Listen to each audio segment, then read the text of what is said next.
Sí, es que me parece que está bien. Juan, tiramos. Bueno, pues que decía que estamos en el último tramo de la mañana y hemos escuchado cosas absolutamente interesantes desde que ha comenzado este nuevo seminario. Yo me estaba fijando en la introducción al asunto que abordamos nosotros aquí, que es quién promueve los ataques cibernéticos, con una serie de preguntas pues, muy interesantes, como cuáles son las ciberamenazas más peligrosas, quiénes están interesados en generar esa desestabilización, quién patrocina los ataques del ciberespacio, y una serie de referencias que he subrayado aquí porque se habla de pues, los efectos de los ciberataques en la alteración de resultados electorales o de su percepción en el modo que se pueda conseguir casi sembrar alguna especie de niebla en el electorado. Y una cosa que me parece muy importante, que son las amenazas enfocadas a las infraestructuras críticas. Para no hacerlo muy largo, sí, he tomado unas notas. Bueno, yo creo que todos sabemos que Microsoft ya alertó en su momento, por ejemplo, de organizaciones como Strontium, que desde Rusia se supone que ha intentado ingerir en procesos electorales, en ataques a multinacionales, en el espionaje comercial. Y lo que sí que me voy a permitir es un libro que es una novela que desde luego no será un clásico en los anaqueles ni será estudiada en la historia de la literatura, pero que me pareció muy curiosa. En el año 2018 la editorial Planeta publicó un libro cuyo título es El presidente ha desaparecido, de Bill Clinton y James Patterson. Se plantean una serie de hipótesis que yo creo interesantes. Por un lado, pues la obra se aborda, es una novela, pero es muy visual cuando se lee y plantea cosas que merece la pena, yo creo, pensar sobre ellas. Primero que el ciberespacio, como hemos venido escuchando a lo largo de la mañana, es un nuevo escenario de confrontación. Luego, otra cosa que sí me parece que podríamos abordar, si les parece también a ustedes, a los intervinientes, que como consecuencia de un ciberataque en las tecnologías que tenemos en nuestra vida cotidiana, pues podemos vernos privados de realizar transacciones económicas, de realizar viajes, de hacer gestiones en la administración, hasta influir en el reparto de medicinas en hospitales. Y la conclusión a la que llega este libro es que retornaríamos a una especie de edad media por el cambio en los usos y en las costumbres de nuestra vida cotidiana. Y luego otra amenaza que me parece interesante, además que es muy gráfica, lo cuenta en esta obra el expresidente de Estados Unidos, el ataque a las infraestructuras críticas. Y hay un momento en el que el jefe de un comando ciberterrorista le dice, presidente, si aquí ya no se trata de estrellar aviones en torres, aquí con este ordenador vamos a interrumpir el abastecimiento de agua potable de la ciudad de Los Ángeles. Que eso es hacer un quebranto muy considerable. Y a partir de ahí, pues yo creo que vamos a dar el orden de palabra, tal y como nos figura aquí en el programa. Va a ser al general de división Rafael García Hernández, que es el comandante del Mando Conjunto del Ciberespacio. General. Pues muchas gracias, Ángel. Bueno, en primer lugar, dar las gracias a la organización por esa capacidad que nosotros le llamamos de resiliencia, que es de sobreponerse a la adversidad, a esta adversidad del COVID, donde todo estaba programado presencial en Toledo y al final lo estamos haciendo de otra forma distinta, pero han sido capaces de hacer frente a esa adversidad. Y, por supuesto, gracias a todos los que están tanto aquí presentes como los que nos están siguiendo online. Bueno, la verdad es que tenía preparadas cuatro ideas, pero casi he tenido que ir cambiando sobre la marcha porque bueno, se han expuesto muchas o la mayor parte por los ponentes anteriores. Entonces, bueno, pues me he reinventado también un poco a mitad de camino y algunas las expondré y otras como ya han sido expuestas antes, simplemente haré una pincelada.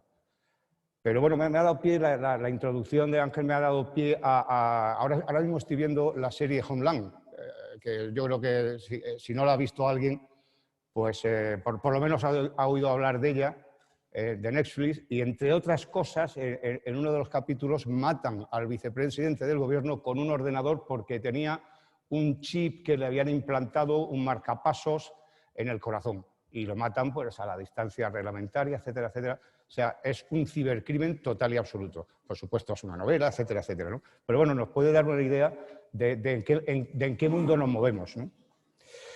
Y bueno, pues por empezar un poco a centrar el tema, quería contar la visita que hice, sin hacer propaganda de ningún banco, la visita que hice a un banco muy extendido, o sea, no es un banco pequeñito. Hicimos una visita al Departamento de Ciberseguridad del banco. Y el Departamento de Ciberseguridad tenía 3 secciones, una sección de defensa, una sección de inteligencia y una sección de respuesta, que es exactamente la misma composición que tenemos el mando de antes mando del ciberdefensa, ahora mando del ciberespacio. Tenemos un grupo de defensa, un grupo de inteligencia y un grupo de respuesta exactamente igual que el banco. Es más, ellos tenían bastante más gente que nosotros porque, claro, los activos que le pueden quitar a ellos son bastante contables. Es decir, los cuentan en euros. Los activos que nos pueden quitar a la Administración del Estado, pues es más difícil de contabilizar. Pero sí es verdad que son igualmente importantes la información que nos puedan quitar de lo que circula por las redes, pues también es igualmente importante el que no podamos contabilizarlo en euros, que es este caso, ¿no? Así que aquello me llamó mucho la atención de que estaban pues, organizados igual que nosotros, es decir, que están como mínimo igual de concienciados que deberíamos de estar en la Administración General de Estado. Y bueno, entrando un poco más en el tema sobre quién promueve los ataques cibernéticos, pues yo tengo una respuesta muy fácil, que son los malos. ¿Quiénes son los malos? ¿Y quiénes son los malos? Bueno, pues ya se ha mencionado aquí desde los grupos nacionales que pueden estar o no asociados a una nación en concreto, los terroristas que usan el ciberespacio, se ha mencionado Daesh para difundir de propaganda, radicalizar a simpatizantes, los hackers patrióticos que bueno, actúan de forma personal pero en nombre de un Estado, hasta los propios insiders, los que están dentro y lo que quieren es hacer daño pues, a la organización de alguna forma, aunque sea por venganza o por fundamentalmente motivos económicos. No vamos a engañarnos que este mundo sea a través de ciber o a través de... detrás hay un trasfondo económico más que probablemente. Entonces, si nos vamos a cualquier revista especializada, pues no es algo que estemos inventando ahora ni vayamos a descubrir, le ponen nombres a estos malos. Ya se ha comentado las amenazas persistentes avanzadas, entonces hay desde la 39, que probablemente se sospecha, hablo de lo que dicen las revistas, no de lo que digo yo, o la prensa, que proviene de Irán, la 41 que proviene de China, la 38 de Corea del Norte, 32 de Vietnam, la famosa 28 de... En fin, estas amenazas persistentes son posiblemente grupos que están muy especializados, mucho más especializados de lo que nos gustaría que estuvieran, y que con el apoyo o no de una nación, pues son los que más daño nos hacen. Nos hacen a todos. Quiero decir, no solo a los estados como administración general del Estado, sino a las empresas y a las infraestructuras críticas, por ejemplo. Y entonces hay varias formas que los estados reaccionan de varias formas a estos ataques, estas amenazas persistentes que son las más... no es lo mismo pues un activista que te entra solo en tu ordenador y te secuestra solo tu ordenador que si secuestra el ordenador de la red eléctrica del Estado, ¿no? O sea, la diferencia es... Entonces, por ejemplo, pues, hay estados como Reino Unido, Estados y Canadá que acusan directamente a Rusia de intentar robar datos de la vacuna contra el coronavirus. Esto sale en prensa, ¿no? O sea, que no es que no me lo es. Esta forma de actuar pues es una atribución que ciertos países hacen una atribución política, es decir, no tienen los suficientes datos como para llevarlos a un juez que no existe, porque bueno, ya hemos oído hablar que ese marco legal está todavía por desarrollar. O sea, no hay un juez internacional que diga yo soy competente para juzgar a este grupo de rusos que han atacado a este grupo de empresas en Estados Unidos. Eso no existe, no se puede hacer. Primero, no existe el marco legal para hacer esa atribución, pero sí hay países, como pueden ser estos, pues que Australia ha denunciado también a China como sospechoso de atacar intereses a empresas australianas. Son países que tienen los suficientes indicios y lo que hacen es una atribución política. Repito, como no hay un juez, no pueden llevar unas pruebas, si las tuvieran, no pueden llevar unas pruebas a un juzgado y decir, bueno, pues este señor o estos señores, este grupo los denuncio por hacer esto. No existe, y porque fundamentalmente, y vuelvo a decir que ya se ha comentado, no existe ese marco legal, que es el gran problema para, suponiendo que tuviéramos las pruebas para acusar a alguien, no existe un marco legal donde llevar esa acusación.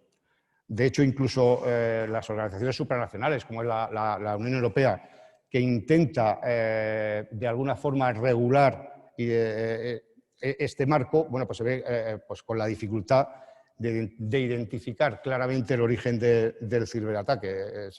Son palabras sacadas de las declaraciones de la Unión Europea, que Internet es el salvaje oeste, es muy fácil de atacar y muy difícil de defender.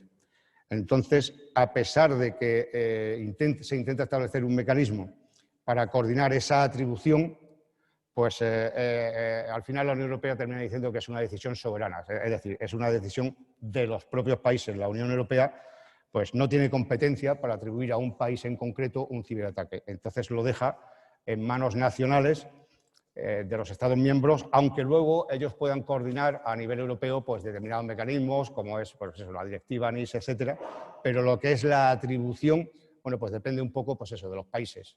Entonces, pues hay países como el Reino Unido que textual se reservan el derecho a responder a un ciberataque en cualquier forma. Es decir, un ciberataque para ellos es un ataque a su soberanía. Pueden responder con un ciberataque o pueden responder con otra acción, no tiene por qué ser acción militar, cualquier otra acción que ellos puedan elegir. Estas son palabras del canciller, del ministro de Asuntos Exteriores inglés. Y bueno, pues a mí particularmente me encanta la posición de la ministra de Defensa de Francia, que presentando la estrategia de ciberdefensa, y vuelvo a repetir, está en prensa, o sea, no lo estoy diciendo yo, está en prensa, repitiendo al presentar la estrategia ciber de las Fuerzas Armadas, dijo que hoy nos dotamos de un marco legal y asumimos ese marco legal. O sea, Francia sí asume su marco legal. Francia emplea y empleará armas ciber en sus operaciones militares. Eso fue el 18 de enero del año pasado, cito textualmente, porque... Pero bueno, es algo que sí que da una idea de que hay países que no solo, aquí se ha hablado un poco de disuasión, que no solo tienen la intención, sino que además lo dicen. Bueno, se ha comentado por los ponentes anteriores que la disuasión en el ámbito nuclear hasta ahora ha funcionado, y efectivamente. Y entonces, bueno, pues quizá también tengamos que emplear ese mismo tipo de mecanismo en el ámbito ciber.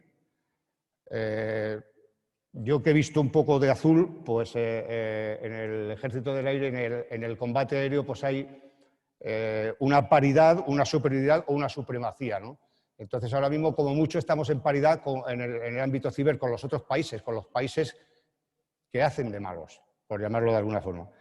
Entonces, si no tenemos una capacidad de respuesta, jamás podremos alcanzar una superioridad o una supremacía, en este caso, en el ámbito ciber. O sea, que eso que se ha mencionado varias veces, esa capacidad de respuesta, es algo que debe ser inherente al ámbito ciber, porque si no, siempre estaremos, como mucho, al mismo nivel. No tendremos esa posibilidad de ejercer una disuasión. Y aquí he de decir que efectivamente que sí que cuando se creó el Mando Conjunto de Ciberdefensa, en la orden ministerial de creación, el Mando Conjunto sí tiene autorizado a ejercer esa respuesta dentro de unos límites, como es lógico, que sea legítima, proporcionada y oportuna. Con lo cual, bueno, pues tenemos una capacidad de respuesta que debería de llegar a poder alcanzar esa disuasión, ese poder de disuasión, de forma que, como ya se ha comentado también, si tú me atacas, yo te puedo atacar y como mínimo hacerte el mismo daño, que es el mismo ejemplo de la disuasión nuclear, ¿no?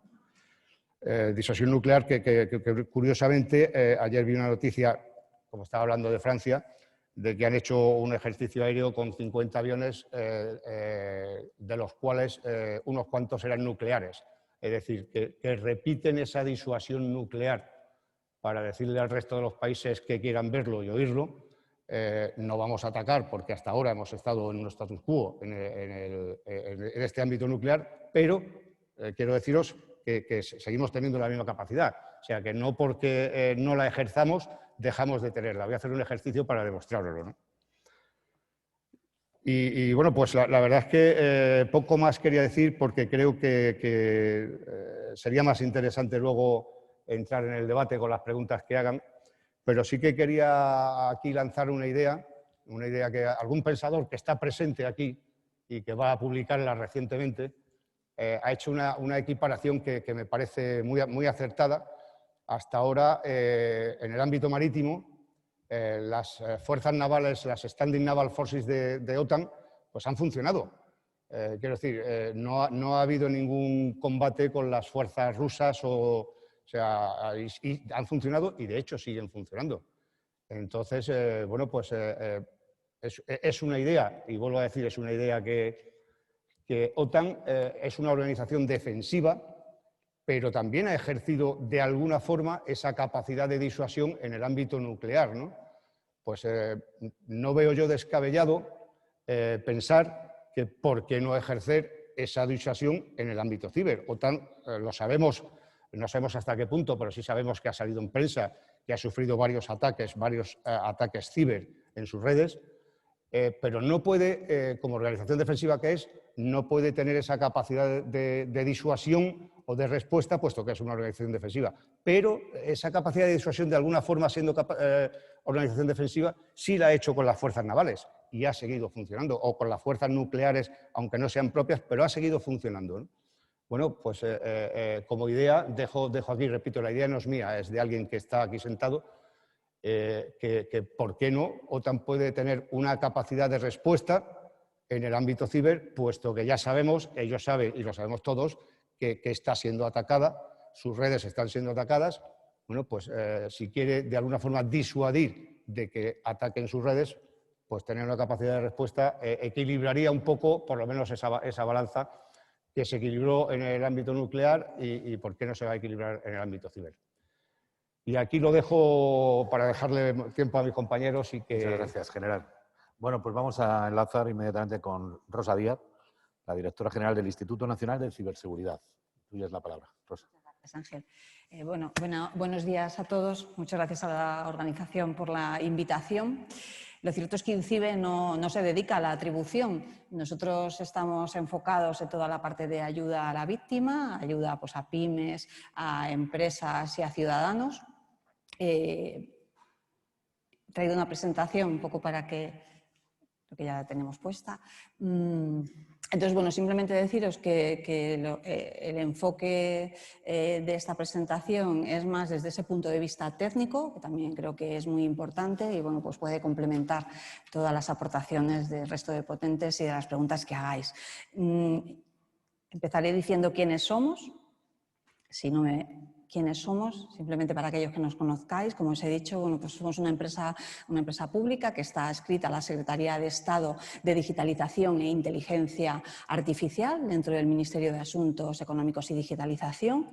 Somos, importante, tras el Real Decreto, la transposición de la Directiva NID 12/2018, entidad ICER de referencia para ciudadanos y para empresas privadas. También, además, bueno, pues toda la parte de infraestructuras críticas, ¿no?, de las que se ha hablado, siempre privadas, y como podéis ver, bueno, pues uno de nuestros pilares y objetivos fundamentales es ese fomento de la confianza digital, de la que tanto se ha hablado en las mesas anteriores, esa necesidad de extender la cultura y que todos seamos conscientes de la problemática y los peligros y, por supuesto, también las oportunidades que nos plantea el ciberespacio. También trabajamos en el impulso de la industria del sector y la innovación, muy importante en estos momentos de pandemia, en la situación en la que nos encontramos. Pues la ciberseguridad es un sector en crecimiento, es un sector que en los próximos años pues puede traer mucha riqueza a nuestro país, y desde INCIBE uno de nuestros objetivos es ese también. Y, por supuesto, detectar talento y promocionar. Siempre hablamos muchas veces de que este sector es un sector que se conoce poco, y dentro de ese poco conocimiento es muy importante que traslademos a la opinión pública, a nuestros hijos, a amigos, las posibilidades que tiene de empleabilidad el sector de la ciberseguridad. Y bueno, que yo soy mujer y nos llaman mucho para charlas de mujeres, deciros que no solamente son carreras STEM las que se precisan, o sea, si necesitamos diferentes perfiles, tanto técnicos como también sociológicos, estudios de derecho, de forma que puedan ayudar a esa parte técnica a luchar contra la ciberdelincuencia. Entonces, desde aquí yo os animo a que bueno, pues entréis en este maravilloso mundo que está lleno de oportunidades, al igual que también bueno, pues de mucha problemática. Hemos hablado también, se ha hablado aquí de toda la parte de transformación digital. Bueno, pues que os voy a contar, la transformación digital y esta pandemia que la está acelerando, pues pone de manifiesto cómo este pilar o piedra angular de la ciberseguridad. Yo creo que la apuesta está clara de todos los que estamos aquí, de que la ciberseguridad tiene que tenerse como pilar en las estrategias de las compañías. Y yo creo que estamos dando muchos pasos en España. Se ha hablado también aquí de ese plan Agenda Digital del Gobierno para los próximos 4 años, Plan Digital 2025, y de los 10 ejes estratégicos que tiene esta estrategia, uno es la ciberseguridad. Yo creo que esto ya denota cómo estamos dando pasos poniendo la ciberseguridad en el centro, de ahí la importancia. Sin poder hablar mucho de a qué enemigo nos enfrentamos, por supuesto, en esta parte de ese CER de referencia que tenemos, esas llamadas que recibimos, esos incidentes en los que ayudamos a solucionar, pues por supuesto hay muchos intereses políticos, claro que sí, pero también hay mucho dinero y lo han hablado en las mesas anteriores. Cuando estamos hablando de que España, por ejemplo, es un país de pymes y tenemos el 98% del tejido empresarial de este país son pymes. Hablaríamos mejor de micropymes y autónomos. Daos cuenta que cuando se lanza un ataque de ransomware, al final aquí lo que queremos es cantidad, es decir, tú lanzas el ataque, lanzas un correo electrónico, con que pique un 0,001%, ya estamos hablando de miles de compañías que en muchos casos están obligándose a cerrar, porque no pueden hacer frente a no tener una copia de seguridad, ni tan siquiera como para poder volver a poner sus sistemas en funcionamiento por ese ransomware y esa petición de rescate en Bitcoin. Entonces, por supuesto, las motivaciones son múltiples, pero la económica es una de las más importantes. Y las ciberamenazas, la verdad es que lo que llama también la atención es que los ciberdelincuentes, pues en algunos casos están sofisticados, ¿no?, para determinados ataques, pero los que estamos viendo para la ciudadanía y para las empresas, estamos hablando siempre de los mismos, de ese malware, de phishing, pues del business email compromise, de intrusiones, es decir, muy importante esa cultura de la ciberseguridad y de que el usuario sepa que hay un peligro muy grande.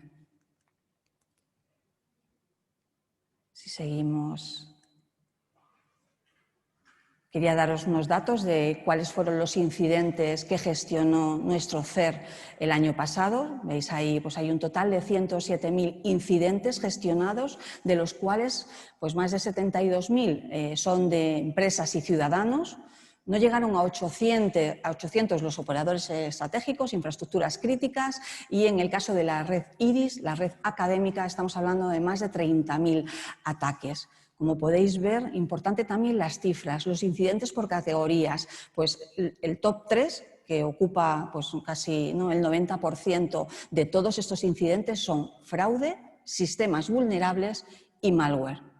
Vamos a ver ahora los incidentes a agosto de 2020.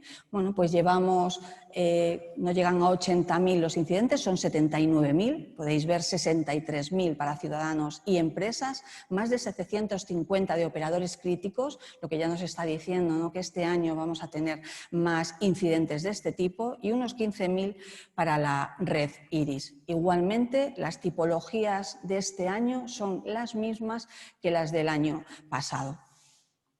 Y unos datos de la pandemia, también importante, ¿no? Si echamos la vista atrás, desde primeros de marzo, que llevamos haciendo un seguimiento a la situación con el COVID, pues sean de los 40.000 incidentes que hemos registrado desde marzo, solamente el 1% tiene que ver con el COVID. Estos son unos 350 incidentes.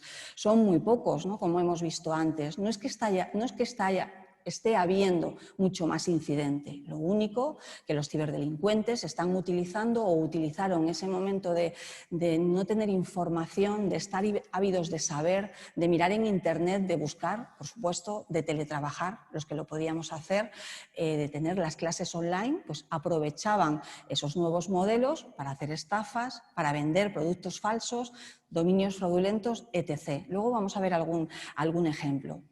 Y bueno, pues por supuesto hay incidentes cada vez más mediáticos, pero no un aumento exponencial de los incidentes, sino los mismos utilizando ahora esta búsqueda de información que como usuarios y personas teníamos.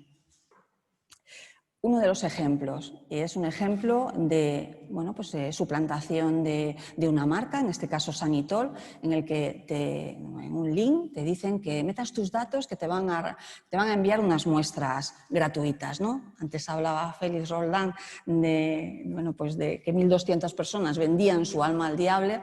En este caso solamente es una muestra gratuita, pero la gente rellena sus datos y con esos datos ya, bueno, pues este es el petróleo, ¿no?, de este siglo. Con los datos ya podemos acceder a más información y, bueno, pues a seguir intentando cometer más ataques.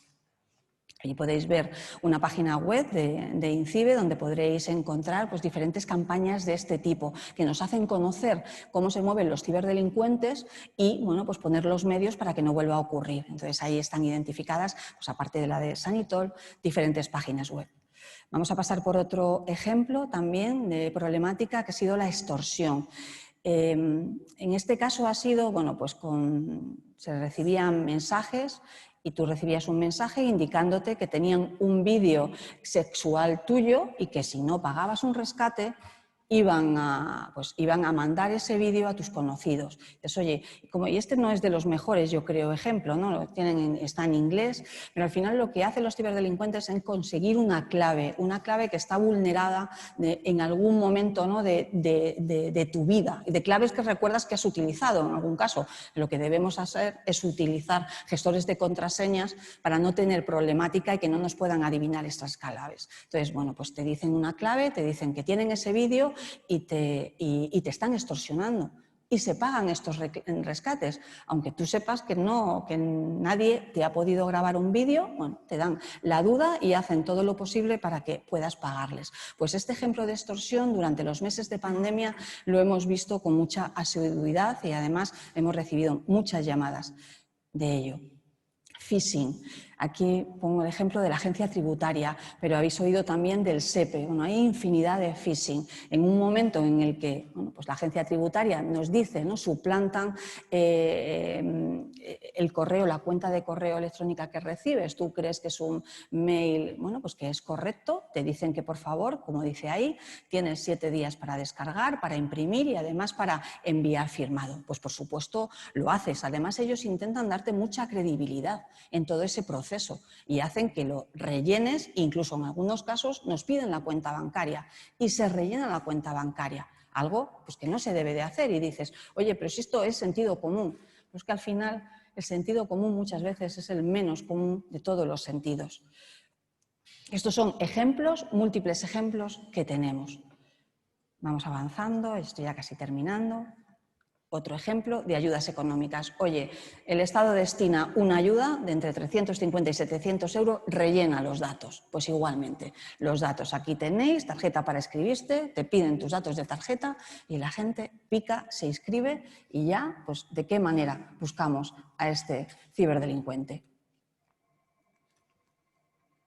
Continuamos simplemente pues una campaña que pusimos en marcha con otras organizaciones que también están hoy aquí de CiberCovid, de una manera que pudieran, pues desde el punto de vista de INCIBE, pues teníamos 3 temáticas, ¿no? Y lo que hacíamos era trasladar a empresas y a ciudadanía consejos y ayuda en cuanto a cómo teletrabajar más seguro, cómo realizar el entretenimiento pues, con nuestros hijos en el tiempo en el que estuvimos todos confinados y también a nivel de privacidad para conseguir preservar la seguridad de las personas. Entonces, esa campaña la pusimos en marcha dentro de nuestra página web de INCIBE, la podéis encontrar.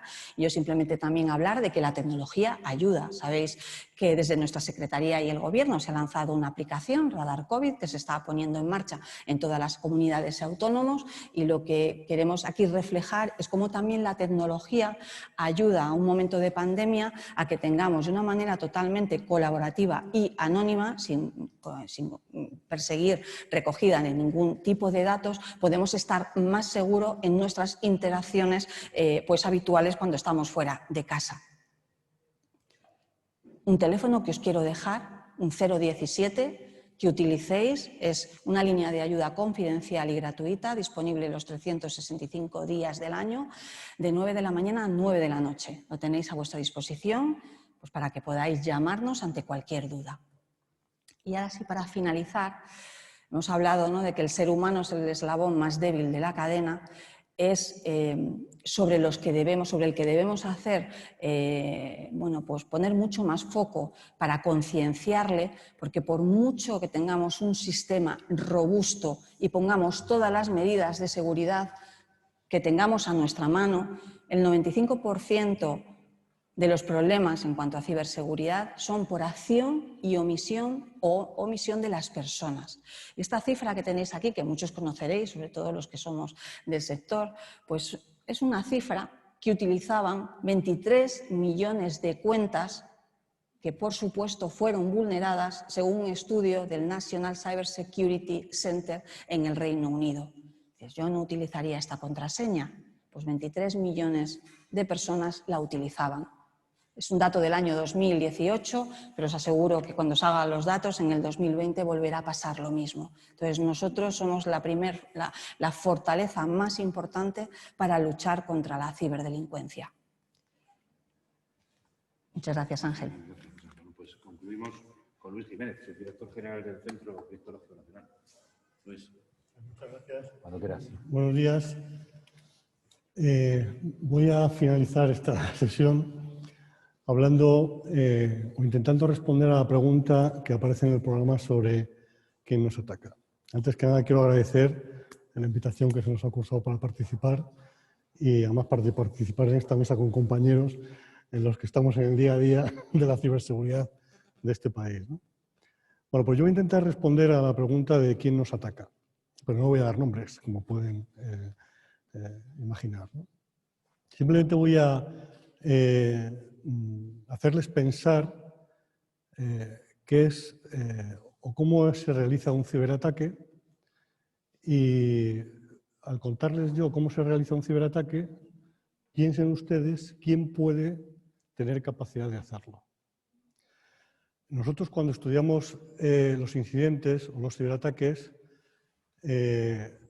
analizamos según un modelo que está siendo utilizado por muchísimos países, en donde en este modelo distinguimos 4 elementos fundamentales.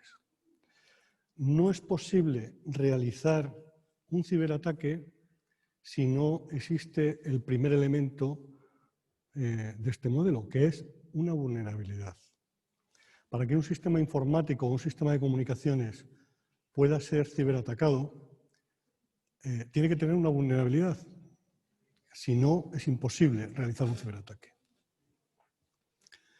¿Es suficiente que tenga la vulnerabilidad? No. Hace falta otro segundo elemento, que es que alguien sea capaz de hacer un programa que explote esa vulnerabilidad, que haga uso de esa vulnerabilidad. ¿Es suficiente con que haya una vulnerabilidad y un programa que explote esa vulnerabilidad? No. Hace falta un tercer elemento, que es ser capaces de colocar ese programa, ese exploit, en terminología que nosotros utilizamos, es necesario colocar ese exploit dentro del sistema para que pueda explotar esa vulnerabilidad. Eso es lo que nosotros denominamos el vector de ataque, la manera en que podemos introducir el exploit dentro de ese sistema.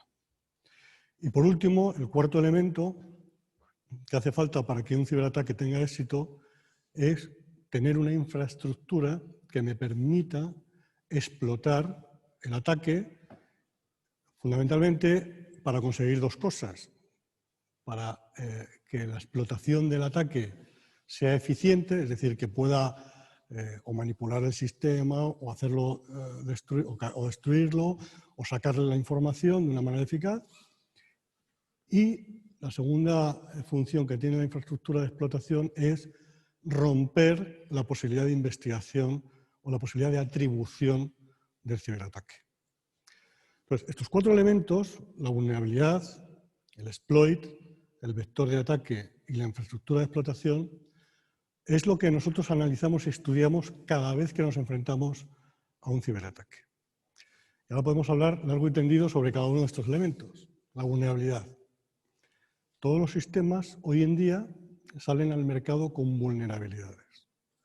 Tenemos un talón de Aquiles como sociedad de la información en la tecnología en relación con las vulnerabilidades con las que sale al mercado la tecnología. Ahora, un montón de gente del Centro Criptológico Nacional, con un montón de gente de la Administración Pública, están parcheando los sistemas Windows por una vulnerabilidad que ha sido publicada, que se llama Zero Logon, y que es una vulnerabilidad muy grave. De 0 a 10 está clasificada con nivel 10 y está afectando a muchísimos ordenadores de las administraciones públicas y de las empresas. Es una vulnerabilidad muy grave. Es una vulnerabilidad embebida en un protocolo de comunicaciones de los sistemas operativos de Microsoft. Es una vulnerabilidad que ha sido descubierta por Microsoft, que ese es otro aspecto importante de las vulnerabilidades. Existen las vulnerabilidades que son conocidas y aquellas que no son conocidas. Las que son conocidas, gracias a Dios, se conocen porque el mundo de la investigación en ciberseguridad trabaja a destajo para levantar y hacer sistemas cada vez más seguros o cada vez sistemas menos vulnerables, y en cuanto se conoce una vulnerabilidad se publica para que inmediatamente se pueda parchear y se pueda resolver. Pero hay un montón de vulnerabilidades que no se conocen y que están ahí y que realmente pues, es un gran problema, porque son vulnerabilidades que muchas veces no están siendo explotadas porque están en un estado latente para ser explotadas en el momento que sea necesario. Y esto lo enlazo con lo que decía antes nuestro moderador de los ataques a las infraestructuras críticas. O sea, los ataques a las infraestructuras críticas, hoy en día el peligro de las infraestructuras críticas es conocer exactamente qué vulnerabilidades tienen, que son latentes y que son explotables y que hoy por hoy no sabemos si en un momento dado pueden ser activadas en caso de conflicto o en caso de crisis. Tenemos mucho que trabajar en el ámbito de las vulnerabilidades, en el ámbito de que la tecnología salga al mercado sin vulnerabilidades, o por lo menos con sistemas o con arquitecturas de seguridad que permitan detectar las vulnerabilidades, contrarrestarlas lo antes posible. El segundo elemento que he hablado, que es el exploit, la capacidad de hacer programas que exploten las vulnerabilidades, pues los exploits pueden ser muy sencillos. Cuando el famoso WannaCry, el programa que hacía uso de la vulnerabilidad del sistema de compartición de ficheros e impresoras en las que estaba basada el WannaCry, el exploit, ese programa era un programa muy sencillo de realizar. Y lo podía hacer prácticamente cualquier estudiante de ingeniería informática. Sin embargo, hay exploits, hay programas que nos hemos encontrado que lo que hay detrás es una son desarrollos de ingeniería de años. O sea, hay una capacidad de I+D en relación con el desarrollo de malware, con el desarrollo de programas que explotan vulnerabilidades, donde lo que hay detrás no son grupos de aficionados, ni siquiera son grupos de expertos, son auténticos grupos de investigación y desarrollo en el ámbito de la ciberdefensa o en el ámbito de los ciberataques patrocinados por estados, si no son agencias de estados, ¿no?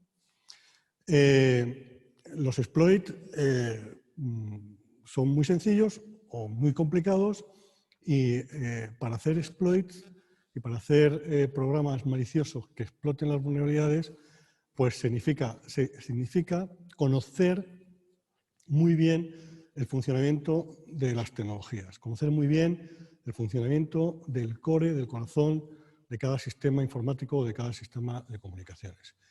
Y ese conocimiento no existe o no es general.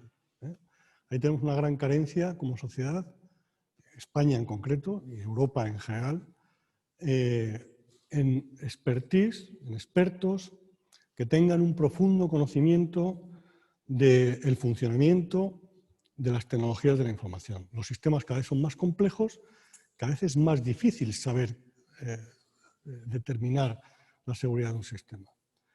Y ese expertise hace falta y tenemos poca gente preparada. De hecho, hay muchos incidentes en los que ha participado el Centro Criptológico Nacional en su investigación donde no tenemos manpower, no tenemos fuerza humana, no tenemos expertos suficientes para corregir o para desinfectar los equipos o para reparar. Y cuando acudimos a empresas para que nos ayuden, tampoco encontramos equipos de expertos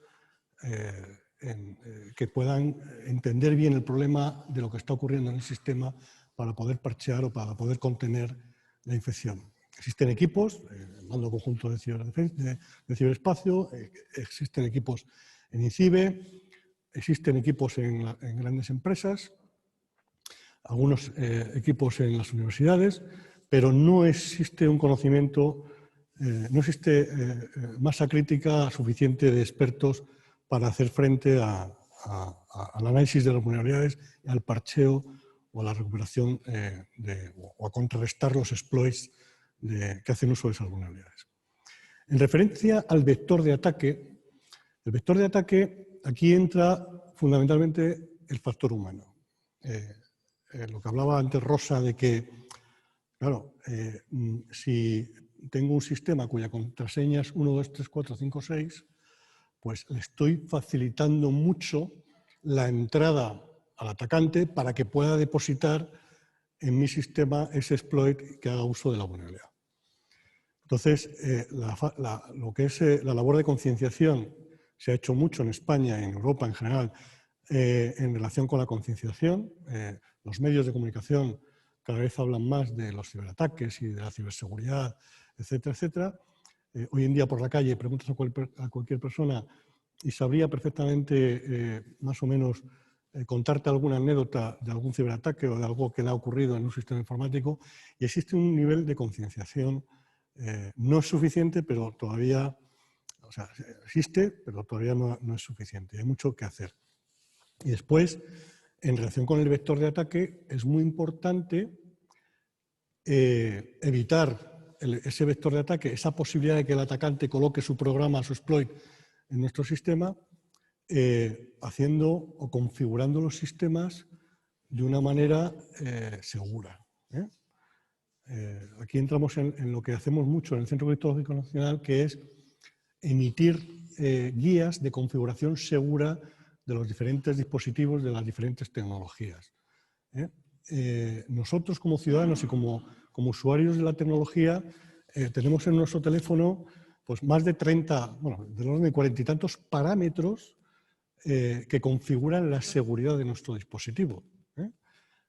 Nadie los toca, nadie los conoce, muy poca gente conoce que puede perfectamente utilizar este dispositivo en mejores condiciones de seguridad que cuando lo sacamos de la caja después de haberlo comprado, ¿no?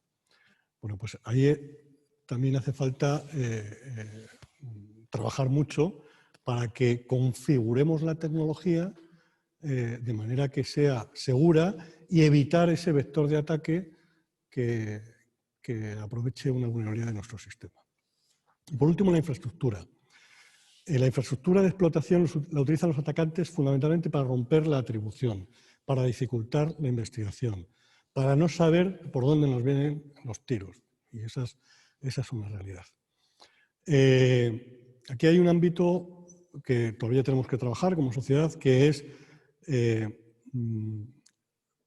poner o actualizar o modernizar nuestras leyes de manera que nos permitan atribuir los ciberataques, de que nos permitan investigar, porque hoy en día técnicamente es muy difícil investigar los ciberataques desde el punto de vista de atribución y lo tenemos que complementar con una serie de medidas que no es fácil aplicar hoy en día. ¿Por qué? Porque la naturaleza de la red es así. Es decir, Internet se creó para preservar el anonimato, total y absolutamente. Hoy en día lo que se busca cuando se desarrollan grandes sistemas de comunicaciones y grandes sistemas de información es que sea fácil uso, que sea eficaz, que sea eficiente, que sea abierto, que no tenga puertas y que sea lo más conectado al mundo mundial. Esa capacidad de anonimato, esa capacidad de conectarse a cualquier lugar del mundo, desde cualquier lugar del mundo, utilizando múltiples protocolos que pueden ser anonimizados, pues permiten que los atacantes monten infraestructuras de explotación que sea muy difícil investigar para determinar quién está detrás de determinados ataques. El Código Penal nuestro y nuestra Ley de Enjuiciamiento Criminal nos da un montón de herramientas para hacer investigaciones, pero no es suficiente. No es suficiente. Hay que modificar algunas reglas técnicas del funcionamiento de los sistemas de Internet para poder garantizar las investigaciones y poder llegar a buen puerto esas investigaciones. Yo hago siempre el símil de la circulación vial, es decir, si tuviésemos una infraestructura de carreteras maravillosa, llena de autopistas y autovías, y de rotondas, y de semáforos, y de todo, y no existieran normas de circulación, pues sería un desastre, ¿no? Y sería incómodo circular por la carretera, incluso peligroso. Pero nos hemos dotado de una serie de normas que han regulado la circulación por las vías públicas. Y esa serie de normas, por ejemplo, incluye que no puede circular ningún vehículo que no tenga su matrícula correspondiente, ¿no? Pueden ustedes pensar, bueno, todos los sistemas que se conecten a Internet deberían estar matriculados y saber perfectamente a quién pertenecen. Pues a lo mejor ese es el futuro. Si queremos seguir disfrutando de todos los beneficios que tiene Internet y que tiene la conectividad. A lo mejor ese es el futuro o no lo es, no lo sé. Estoy aquí divagando. Pero las infraestructuras de comunicaciones hoy en día permiten la atribución y de alguna manera debemos, no solo a nivel político o a nivel legal, sino estoy hablando del nivel técnico, de alguna manera deberíamos tocar los estándares, tocar las normas técnicas, de manera que se permitiese poner un poco de orden, un poco de señales, de semáforos, de identificadores, de matrículas en los protocolos de comunicaciones, en el software, de manera que permitiesen unas reglas del juego en el que todos nos encontrásemos cómodos y en el que se pudiese evolucionar en esta sociedad de la información, en esta IoT, Internet de las Cosas, a las que nos dirigimos. Y nada más. Muchas gracias. Muchas gracias, Luis. Si os parece, vamos a apurar el tiempo con preguntas de personas que están siguiendo en la distancia esta mesa redonda. Tenemos a una de Marc Almeida. Están dirigidas a todos, o sea que cualquiera puede contestar. Marc Almeida pregunta, ¿por qué no se implementa DMARC? Que confieso que no tengo ni idea. DMARC, no sé. ¿Paso palabra o qué hacemos? Yo tampoco. Yo tampoco. Es muy escueta esa pregunta. Sin embargo, tenemos una de Alfredo Sanz, que es un poco más amplia y está seguro que va a dar más juego. En el caso de la disuasión activa frente a los ciberataques, la postura de la OTAN es la misma que en cualquier otra área, incluida la nuclear. Como organización defensiva no cuenta con medios de ataque, pero sus miembros sí pueden y de hecho tienen medios de ataque. Y como en todo club de buenos amigos, si el club es atacado, los miembros responden individual o colectivamente. De este modo, algunos países OTAN disponen de medios de ciberataque que se han utilizado en caso necesario. ¿España podría disponer de medios de ciberataque? ¿Sería conveniente? Bueno, creo que la pregunta casi va dirigida a mí. Sí. España no es que sea conveniente, es que España, como dije al principio, en la organización del mando de ciberdefensa / ciberespacio, tiene 3 grupos: defensa, explotación, que es traducido inteligencia, y respuesta, Si tiene un grupo de respuesta es porque tiene medios para poder responder a un ataque. Entonces tenéis que apuntar algo más. Yo, mientras tanto, mientras llegan... Sí, sí, simplemente por complementar lo que dice el general, no olvidemos que para tener capacidad defensiva, para tener capacidad de ciberataques, lo que tienes que conocer son vulnerabilidades del adversario. claro. Y para conocer las vulnerabilidades del adversario hay toda una labor de inteligencia primera que hay que realizar para poder llegar a tener esa capacidad. Bueno, si me permitís, mientras recibimos unas preguntas, os hago una a cada uno. Al general, muy rápidamente. En términos de antigua Guerra Fría, podríamos hablar de ciberdestrucción mutua asegurada, eso por un lado. En segundo lugar, para Rosa, las organizaciones criminales que operan en la red, en el malware, fichan cerebros como existía en su momento en los tiempos de fichajes de NBQ. Y en tercer lugar, para Luis, a la hora de la capacidad de colocar un programa exploit, ¿qué grado, qué nivel de traición o del enemigo dentro de casa hay que contar con él?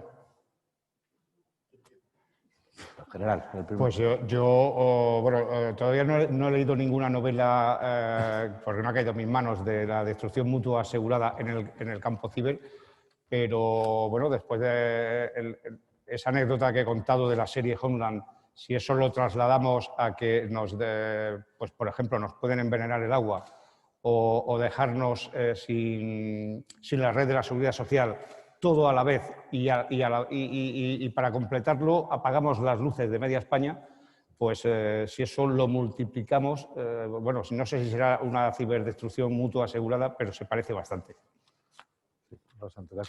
El fichaje de malos. El fichaje, pues lo ha comentado también Luis al principio. O sea, realmente estamos hablando de estructuras criminales profesionalizadas, por supuesto que fichan. Entonces, hablamos de esa necesidad de talento y esto, pues esta es la parte del bien y del mal. Entonces, estas organizaciones tienen mucho dinero, hay mucho beneficio económico y claro que se llevan y pagan muy bien, claro que sí. El enemigo en casa, pues, para colocar el... Sí, entre los vectores que se utilizan para colocar el exploit, por supuesto, está el insider, o sea, el empleado interno que puede facilitar mucho las cosas a la hora de colocar. Bueno, tenemos una pregunta de Enrique Cubeiro que dice: la inteligencia artificial está penetrando cada vez más en todos los sectores de actividad. Uno de los que parece tener más posibilidades de aplicaciones en ciberseguridad. Sin embargo, también puede ser utilizado por los malos. ¿Hay evidencias de que las ciberamenazas estén empleando inteligencia artificial o machine learning para los ataques? Y si es así, ¿cómo? Sí. Vamos a ver, nosotros estamos en los sistemas de alerta temprana que despliega el Centro Criptológico Nacional, estamos trabajando en aplicar técnicas de inteligencia artificial precisamente para que la detección de los ciberataques sea lo más automatizada posible. Si nosotros con poco presupuesto y poca gente estamos haciendo estas cosas, me imagino que los malos o los que quieran atacar van por la misma línea, pero en sentido contrario. Bueno, tenemos una anónima, pero que dice: ¿para cuándo una ciberdefensa integrada en la OTAN, igual que existe una defensa aérea integrada? Bueno, si hablamos solamente de defensa, la OTAN ya está bastante avanzada, tiene un centro de operaciones de seguridad, o sea que ya está avanzando en ese sentido. Pero también es verdad que empezó un poco tarde y todavía no está perfeccionada la organización. Pero sí que hay una organización donde colaboramos todos los países de OTAN. O sea, que no es algo nuevo en el que... pero repito, solo en la parte defensiva. No en la parte... Sí hay... se está integrando la defensa ciber en OTAN. Nos llega otra desde fuera, de Juan Cuesta. La Unión Europea ha impuesto recientemente sanciones a 6 individuos de China, Rusia y Corea del Norte. Prohibición de viajar a países UE, control de fondos. Es la primera vez que se utiliza esta herramienta. ¿Se puede hacer algo más? ¿Son útiles esas sanciones? Existe un documento que publicó la Unión Europea en enero de este año, que es conocido como el Toolbox, la caja de herramientas, en relación con... Perdón, bueno, viene a decir más o menos que hasta ahora hasta ahora los países no nos hemos quejado de los ciberataques que hemos sufrido y era bueno empezar a hacer públicos esos ciberataques. Se ha avanzado mucho en ese sentido y ahora mismo se comparte muchísima información entre las agencias de seguridad en relación con los ciberataques, precisamente para poder determinar y poder aplicar toda una serie de herramientas diplomáticas, de un portfolio de herramientas diplomáticas para no callarnos, no quedarnos callados los países europeos en relación con los ciberataques. Yo creo que son efectivas, pero entran dentro del terreno de la geopolítica y geoestrategia en el que no voy a meter. Bueno, Miguel Ángel Aguilar tiene una para cada uno. Para el general, ¿en los ciberataques funciona la disuasión del débil al fuerte?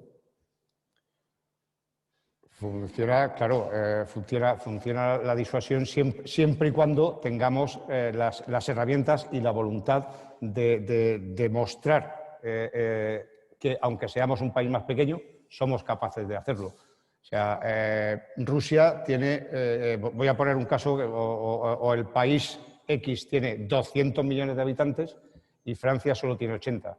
Francia, siendo mucho más pequeño, ha demostrado públicamente que tiene la voluntad, y eso es la clave definitiva para la disuasión, que salga la ministra de Defensa francesa diciendo que tiene la voluntad de emplear hoy y mañana sus armas ciber. Eso es la clave de una disuasión a cualquier país, tanto más grande como más pequeño. Francia es más pequeño que otros muchos países que se me ocurren que quisieran atacarlo. Para Rosa, ¿cómo colaborar contra las estafas? ¿Deben comunicarse las sospechas? A ver, ¿a qué llamamos sospecha?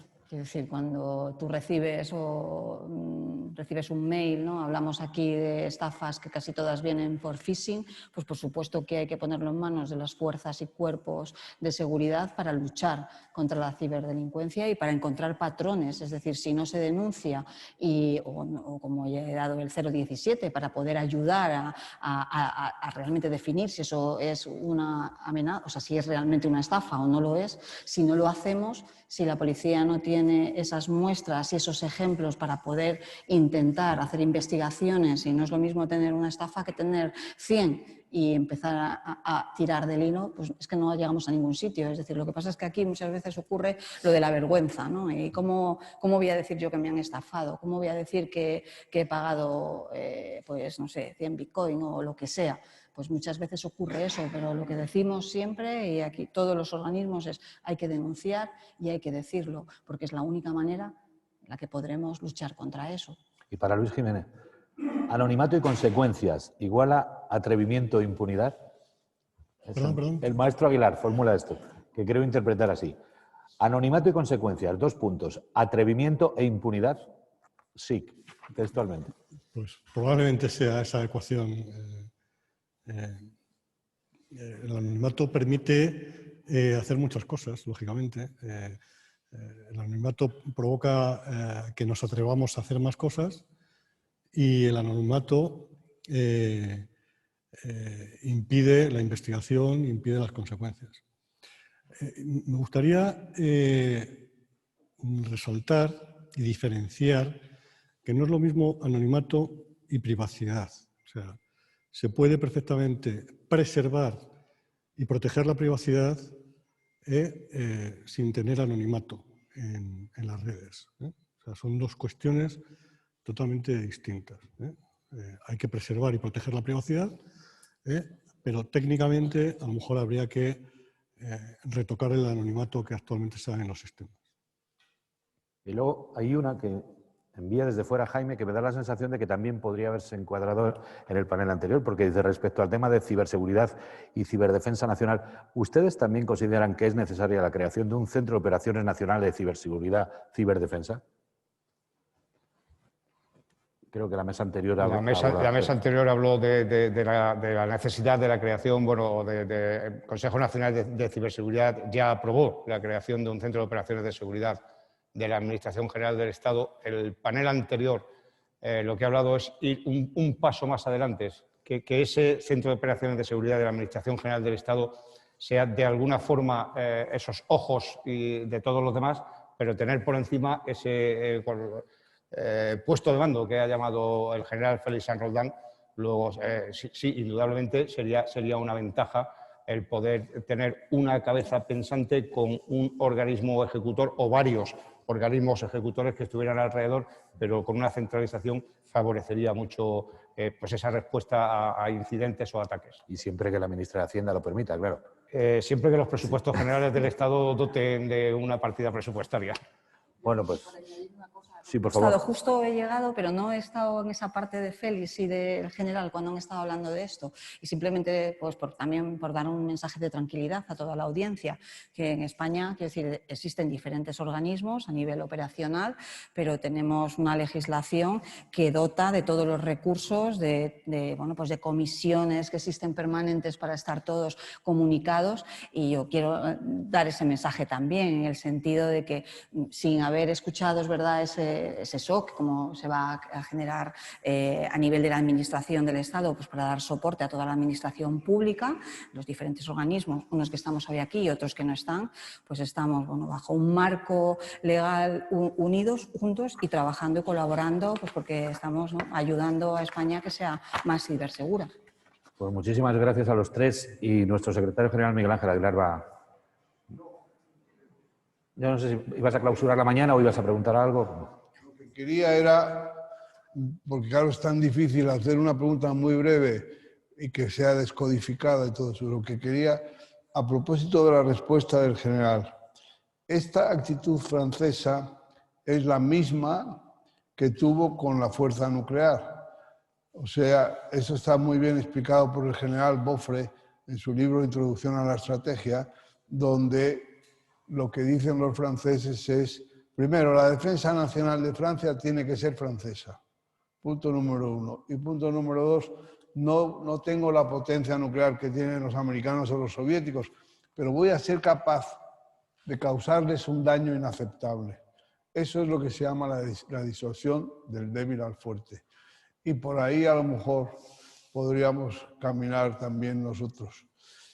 Respecto al INCIBE, lo que yo quería preguntar es que, por ejemplo, mi ordenador, cada uno habla de su caso particular, mi ordenador está invadido según etapas de mi vida. Por ejemplo, durante un tiempo todo eran ofertas de alargamiento del pene. Como me dijo un amigo: ¿cómo saben que tu pene es corto? Pues no lo sé, pero eran todo ofertas en ese sentido.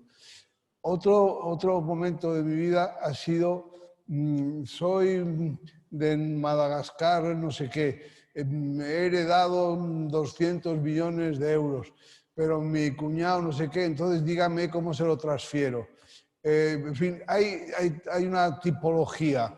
Entonces, ¿eso qué se hace con eso cuando se recibe? ¿Se borra o se le debe comunicar a la policía? Pregunto, o al centro que tú diriges.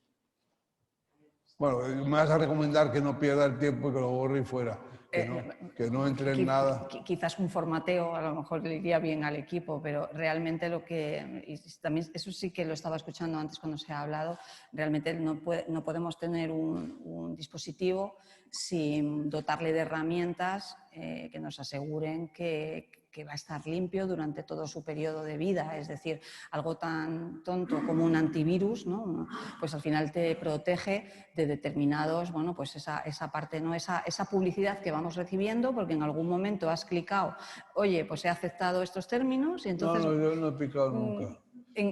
O se ha viajado por alguna página por el ordenador, entonces por eso existe... También chicas jóvenes, soy ucraniana, tengo 22 años, quiero un amor para toda la vida, vea mis fotografías, estoy todo el rato, pero bueno, déjeme en paz, no quiero ver nada. Claro, bueno. pero es la situación que hay. Lógicamente hay ordenadores que están más expuestos, pero al final estamos hablando de esa herramienta, el tener actualizado todo el sistema operativo, por ejemplo, y hay una serie de tics que son y de cosas que hay que poner en marcha. Entonces, yo te diría que llamaras al 017 porque te van a ayudar. En principio, si no hay un delito, pues por supuesto no se va a ir a ningún otro sitio, pero en el 017 te van a poder decir cómo puedes solucionar ese problema y de qué manera arreglarlo. Bueno, y para el subdirector del Centro Criptológico Nacional, entonces, es que este asunto del anonimato, yo creo que es un asunto sobre el que se debería reflexionar. El anonimato, por ejemplo, que no es anonimato, porque todo se confunde, es muy importante en el periodismo. Hay muchísimas cosas que nunca sabríamos si de entrada figuraran con el que lo presenta, con el que lo denuncia, porque tiene unas consecuencias letales para el que lo hace. Por eso existe el off the record, pero el off the record consiste en que alguien te cuenta algo con la condición de que mantengas las reservas sobre el origen de la información. Pero tú sabes cuál es el origen. Y si tú, a partir de ahí, trabajas, averiguas y después publicas. Pero tampoco puede el que recibe la información pensar que publicándola tal cual la ha recibido, él queda exento de responsabilidad y cuando pregunte un juez dice, no, reservo la fuente. Bueno, pues si usted reserva la fuente, usted es el responsable de la información y el que va a ir a la prisión de Carabanchel es usted, porque no, donde termina la información es en usted, ya que hay una denuncia por injuria y calumnia y lo que sea. Entonces, es necesario operar a veces con reserva. Es absolutamente inaceptable la irresponsabilidad y el atrevimiento derivados del anonimato.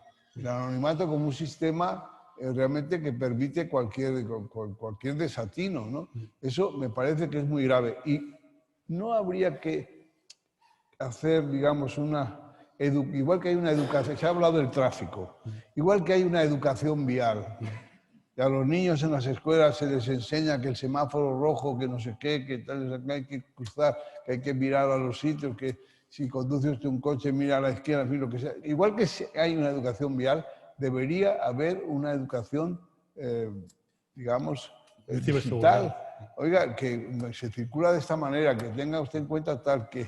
Es decir, me parece que eso es fundamental, porque la gente entra con una ingenuidad. Y luego un tipo va a buscar trabajo y han entrado en Facebook y dicen, pues usted tienes si lo que se dedican, no, es decir, están poniendo a disposición de los demás aquello que les puede dañar, las cosas que están en su perfil, que más daño les pueden hacer y que son a lo mejor bromas y no sé qué. Sería interesante el libro aquel, La broma, que escribió Milán Kundera, no sé, repartirlo.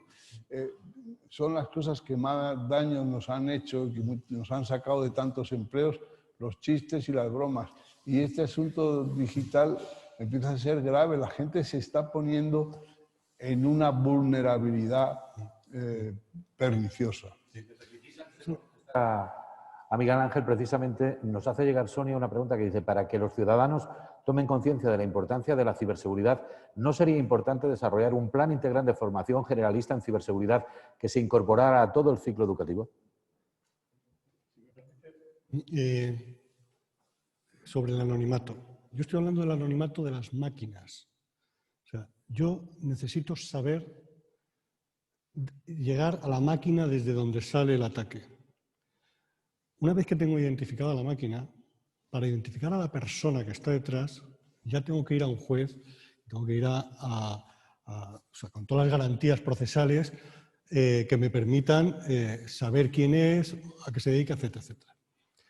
Pero hoy por hoy es que no puedo identificar la máquina, porque está construido, los sistemas están construidos de tal manera que se puede perfectamente garantizar el anonimato de las máquinas dentro de...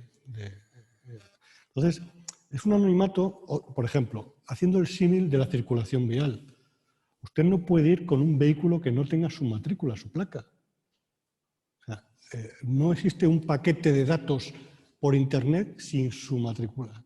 Eso es lo que estoy hablando. O sea, Otra cosa es después identificar quién es el propietario de ese vehículo y quién es, que eso ya entra dentro del mundo analógico, digamos, del mundo procesal, del mundo de las leyes, etcétera, etcétera. Pero desde el punto de vista técnico, yo lo que necesito a la hora de investigar un ciberataque es poder llegar a la máquina y poder identificar la máquina. Y eso no es posible. Eso pasa en la circulación vial, está la matrícula, pero si usted quiere saber quién es el propietario del coche, eso no está disponible para usted. La policía sí, pero para usted no. Está protegido por la privacidad, por las leyes de privacidad. Yo distingo perfectamente lo que es privacidad de lo que es el anonimato. Y estoy hablando de ese tipo de anonimato, el anonimato de la tecnología. ¿Cómo se solapa precisamente la ley de protección de datos con estos asuntos? No, la ley de protección de datos, gracias a que exista la ley de protección de datos, nos garantiza precisamente que todo lo que yo haga en Internet está en el ámbito de mi privacidad. Y todo lo que hagan con mis teléfonos o con mis datos en las bases de datos, etcétera, etcétera. Pero no es de lo que yo estoy hablando. Yo estoy hablando de, a la hora de investigar un ciberataque, de poder técnicamente determinar la máquina desde donde están saliendo. Sí, el origen, la fuente. Exactamente. Bueno, pues... Para terminar la pregunta esa que ha salido a última hora, yo creo que lo ha tocado el panel anterior con la creación de ese Foro Nacional de Ciberseguridad, donde se participan desde las empresas hasta el ámbito educativo. Uno de los grupos de trabajo era precisamente sobre la concienciación, la necesidad de la concienciación de ciberseguridad. De ese grupo de trabajo podría perfectamente salir ese plan nacional, o en fin, le podemos poner el nombre que quiera, sobre la concienciación, la necesidad de la concienciación en ciberseguridad. Pues es una hora. 4:30 continuamos. 4:30 continuamos. Yo creo que ha sido una experiencia extraordinaria. Ha sabido a poco, a mí personalmente. Lo que pasa es que todo el mundo tiene ganas de comer seguro y tiene otras obligaciones. Pero de verdad ha sido un placer y un privilegio contar con los tres. Muchísimas gracias.